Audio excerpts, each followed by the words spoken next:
જોટાણામાં વિદ્યાર્થીઓએ મેદાન કે આધુનિક સુવિધાઓના અભાવે પણ રમતગમત ક્ષેત્રે અનોખી સિદ્ધિ મેળવી। વીરસોડા પ્રાથમિક શાળામાં શિક્ષકોના માર્ગદર્શનથી બાળકોની પ્રતિભાને પ્લેટફોર્મ મળ્યું। ગામના ખેતરમાં નિયમિત પ્રેક્ટિસ કરીને વિદ્યાર્થીઓએ તાલુકાથી લઈને રાષ્ટ્રીય કક્ષા સુધી નામના મેળવી છે। વીરસોડાના આ બાળકો સાબિત કરી રહ્યા છે કે સફળતા માટે સાધનો કરતા મનોબળ અને મહેનત વધુ મહત્વની છે। હું ધોરણ 8 માં અભ્યાસ કરું છું। હું બેકટેસ્ટમાં રમવા ગઈ હતી ત્યારે મારો પહેલો નંબર આવ્યો હતો। ત્યાં અમારે સગવડ નહોતી પણ અમે કાળુજીના ખેતરમાં મહારાજના ખેતરમાં રમવા ગયા હતા। હું 600 મીટર રમી હતી, લાંબી કૂદ રમી હતી। હું વડોદરા રમવા ગયો તો, નડિયાદ રમવા ગયો તો, એકમ પહેલો નંબર આવ્યો। લાંબી કૂદ, ઊંચી કૂદ અને 100 મીટર રમતો। ભાઈ આટલે બાવાજી વાળા ખેતરમાં રમતા અને કાળુભાઈ શર્માના ખેતરમાં પ્રેક્ટિસ કરતા અને મહેનત કરતા અને પહેલો નંબર આવ્યો। મારી શાળાનું નામ વીરસોડા પ્રાથમિક શાળા છે। કઈ કઈ રમતોમાં પ્રેક્ટિસ કરો, કઈ કઈ ગમે છે? 100 મીટર દોડ અને અમે 5 વાગે સવારે વહેલા ઉઠીને કાળુભાના ખેતરમાં અને મહારાજના ખેતરમાં પ્રેક્ટિસ કરવા જતા હતા। તો આચાર્ય અને શિક્ષકોના માર્ગદર્શન સાથે ગામના ખેડૂતોના સહયોગથી ખેતરોનું લેવલિંગ કરીને બાળકો માટે પ્રેક્ટિસની વ્યવસ્થા કરવામાં આવી। દોડ, લાંબી કૂદ, ઊંચી કૂદ અને ગોળા ફેંક જેવી રમતોમાં 2023 થી 2024 દરમિયાન શાળાના વિદ્યાર્થીઓએ કુલ 138 ચંદ્રકો જીત્યા છે। રમતગમત સાથે શાળામાં હાજરી અને શૈક્ષણિક પરિણામોમાં પણ સુધારો આવ્યો છે। જ્યારે નવીન શાળા બનતી હતી એટલે શાળામાં મેદાનની વ્યવસ્થા નહોતી, તો અમે ગામમાંથી ગામનો સહયોગ લઈ અને એક ગામનો ખેતરમાં અમે મેદાન બનાવ્યું। માટી પુરાણ કરાવીને ટ્રેક્ટર લાવીને મેદાન બનાવી અને બાળકોને પ્રેક્ટિસ માટે ત્યાં લઈ ગયા। અમે 3 વર્ષમાં ટોટલ 138 મેડલ લાવ્યા। અમે અત્યાર સુધી લગભગ અમે 150 થી 200 બાળકોને તૈયાર કર્યા। દર વર્ષે 5 થી 6 બાળકો જે બેટરી ટેસ્ટ આવે, DLSS સ્પોર્ટ લેવલ સ્કૂલ આવે, તો 4 થી 5 બાળકો દર વર્ષે આ શાળામાંથી પ્રવેશ મેળવ્યો। મુખ્યમંત્રી ભૂપેન્દ્ર પટેલ વાઇબ્રન્ટ ગુજરાત 2027ના પ્રચાર પ્રસાર માટે હાલ અમેરિકાના પ્રવાસે છે, ત્યારે તેમણે અમેરિકાના સાન ફ્રાન્સિસ્કોમાં ગુજરાતી સમુદાય સાથે બેઠક યોજી અને સંવાદ કર્યો હતો। ઉદ્યોગકારોને આ સમિટમાં જોડાવા માટે આમંત્રણ આપ્યું। મુખ્યમંત્રીએ ગુજરાતની વિકાસ ગાથા પ્રસ્તુત કરી, સાથે જ પ્રધાનમંત્રી મોદીના વિકસિત ભારત 2047ના સંકલ્પને સાકાર કરવામાં વિકસિત ગુજરાત 2047ની લીડ લેવાનો સંકલ્પ વ્યક્ત કર્યો। મુખ્યમંત્રીએ સેમિકન્ડક્ટર, AI, ડેટા સેન્ટર અને બાયોટેકનોલોજી જેવા ન્યૂ એજ સેક્ટર્સ માટે ગુજરાતને વૈશ્વિક કેન્દ્ર તરીકે સ્થાપિત કરવાનો પણ વિશ્વાસ વ્યક્ત કર્યો।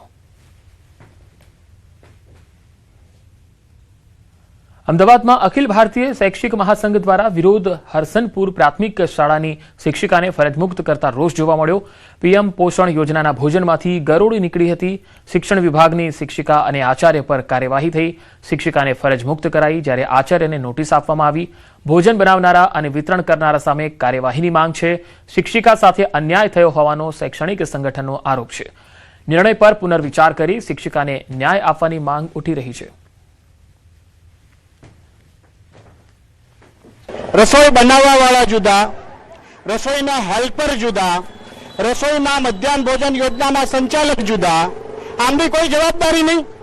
અને જ્યાંથી અનાજ આવ્યું છે એ મધ્યાહન ભોજન યોજનાના જ્યાંથી અનાજ મળે છે એમની કોઈ જવાબદારી નહીં।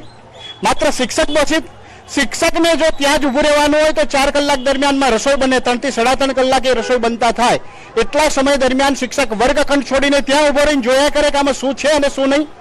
આ જવાબદારી શિક્ષકની નથી। અને હવે વાત આસ્થાના શ્રાવણની।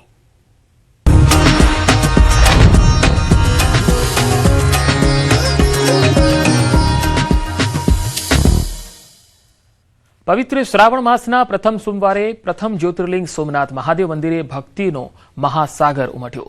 શ્રાવણના પહેલા સોમવારે વહેલી સવારથી જ મંદિર પરિસરમાં ભક્તોની લાંબી કતારો જોવા મળી। વિશેષ પૂજા અર્ચના, રુદ્રાભિષેક અને મંગળા અને શૃંગાર આરતીના દર્શન કરી શ્રદ્ધાળુઓએ ધન્યતા અનુભવી। આ પાવન અવસરે સોમનાથ મંદિર પરિસર અને અરબી સમુદ્રના કિનારાના આકાશી દ્રશ્યો પણ સામે આવ્યા। વિશાળ સમુદ્રના મોજાઓ વચ્ચે અડીખમ ઉભેલા ભવ્ય સોમનાથ મંદિર પરિસરમાં ઉમટેલા ભક્તોનો પ્રવાહ અને મંદિરના શિખર પર લહેરાતી ધજાનો આકાશી નજારો અત્યંત નયનરમ્ય અને મનમોહક દેખાઈ રહ્યો છે। ડ્રોન કેમેરામાં કેદ થયેલા આ વિઝ્યુઅલ્સ સોશિયલ મીડિયા ઉપર પણ ભારે આકર્ષણ જમાવી રહ્યા છે।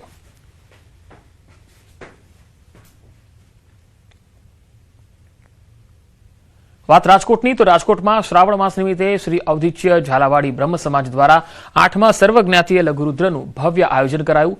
અમૃત ઘાયલ હોલ ખાતે યોજાયેલ ધાર્મિક કાર્યક્રમમાં 500થી વધુ શ્રદ્ધાળુઓએ એક સાથે ભગવાન શિવની પૂજા અર્ચના કરી. શિવ મંત્રોના ગુંજારવ સાથે સમગ્ર હોલ ભક્તિમય બની ગયો. કાર્યક્રમમાં રાજકોટ લોકસભાના સાંસદ પરસોત્તમભાઈ રૂપાલા, મેયર નેહલભાઈ શુક્લ અને પૂર્વ સાંસદ રામભાઈ મોકરિયા સહિતના સમાજના આગેવાનો અને મહાનુભાવો ઉપસ્થિત રહ્યા. શ્રદ્ધાળુઓએ લઘુરુદ્રમાં જોડાઈ ભગવાન શિવની આરાધના કરી ધાર્મિક લાભ લીધો.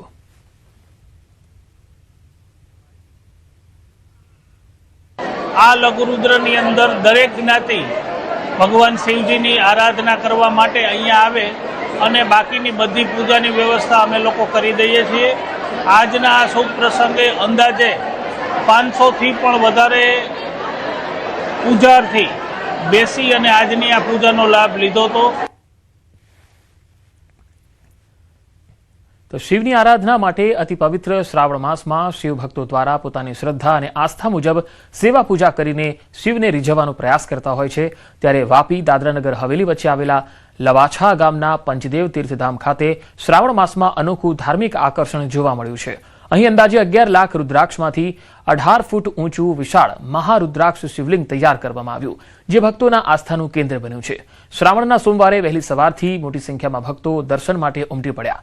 શ્રદ્ધાળુઓએ શિવલિંગ પર જળાભિષેક કરી હર હર મહાદેવના જયઘોષ સાથે શિવ ભક્તિમાં લીન બની ગયા. સાથે રુદ્રાક્ષથી બનેલા આ ભવ્ય શિવલિંગના દર્શન કરી ધન્યતાનો અનુભવ કર્યો.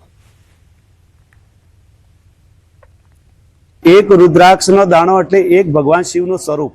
તો જ્યારે કોઈ બી ભક્ત અહીં લાખોની સંખ્યામાં પંચમુખી રુદ્રાક્ષ થકી મોટો શિવલિંગ બનાવવામાં આવ્યો છે, જેનો અભિષેક કરવાથી લાખો ગુના ભક્તને ફલ પ્રાપ્ત થાય અને જે ઈચ્છા લઈને ભગવાન શિવની પૂજા કરે આ રુદ્રાક્ષના શિવલિંગ ઉપર, તેની તમામ મનોકામના ભગવાન શિવ પૂર્ણ કરે છે. આ અંદાજિત 11 લાખ રુદ્રાક્ષથી અમે આ શિવલિંગનું આયોજન કર્યું છે અને 18 फुटનું આ શિવલિંग છે.